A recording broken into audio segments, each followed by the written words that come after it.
O Governo anunciou publicamente que as empresas que recorressem ao chamado layoff simplificado poderiam ulteriormente candidatar-se ao recebimento de um incentivo extraordinário à normalização empresarial.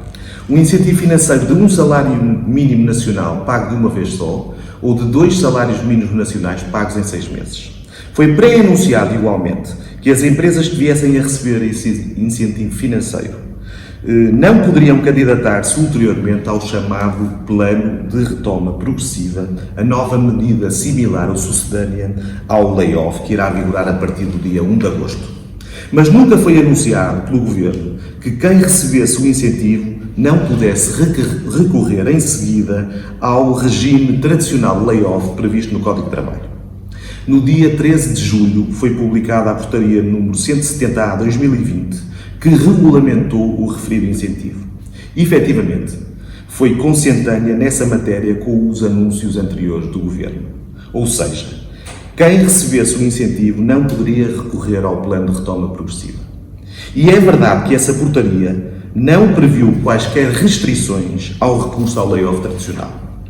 Porém, logo no dia 15 de julho foi publicado o Decreto-Lei 37/2020, relativo à concessão de apoios sociais, uma matéria que nada tem a ver com as questões associadas ao layoff, aos apoios ao emprego. E esse diploma veio prever expressamente, talvez de forma subreptícia, mas seguramente de forma muito discreta, que as empresas que peçam o incentivo financeiro ficam durante o período de concessão e mais 2 meses impedidas de recorrer ao layoff do Código de Trabalho. Ficam impedidas 2 meses as empresas que recebam um salário mínimo nacional e ficam impedidas 8 meses as que recebam 2 salários mínimos nacionais. Esta matéria nunca tinha sido anunciada, nunca tinha sido discutida em concertação social e foi introduzida discretamente num diploma sobre apoios sociais. Impõem-se 2 notas, uma de grande perplexidade. Causa absoluta estupefação que este detalhe nunca tenha sido anunciado e tenha agora sido introduzido desta forma. Dá a ideia de que o Governo pretende tirar com uma mão aquilo que publicamente diz dar com a outra. E dá a ideia de que o Governo quer ficar com a fama de dar um apoio que, na prática, depois, às escondidas, vem a condicionar. Isto não parece sério e exige-se um esclarecimento. A segunda nota é de alerta às nossas empresas.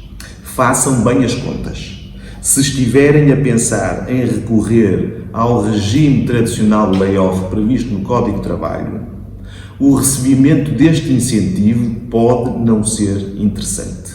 Aliás, em quaisquer circunstâncias, a IMAP já anunciou e reitera que o recebimento de um salário mínimo nacional de uma forma imediata será seguramente mais interessante e menos condicionante do que o recebimento eventual de 2 salários mínimos nacionais em 6 meses. As restrições serão, neste caso, muito maiores, até porque as empresas poderão ficar condicionadas na adoção de outras medidas. E no caso concreto, que agora aqui está em questão, as empresas que recorram ou que recebam um incentivo financeiro e depois queiram recorrer ao layoff tradicional, seriam, nesse caso, obrigadas a restituir todos os apoios recebidos. Isto é muito importante que as empresas estejam esclarecidas.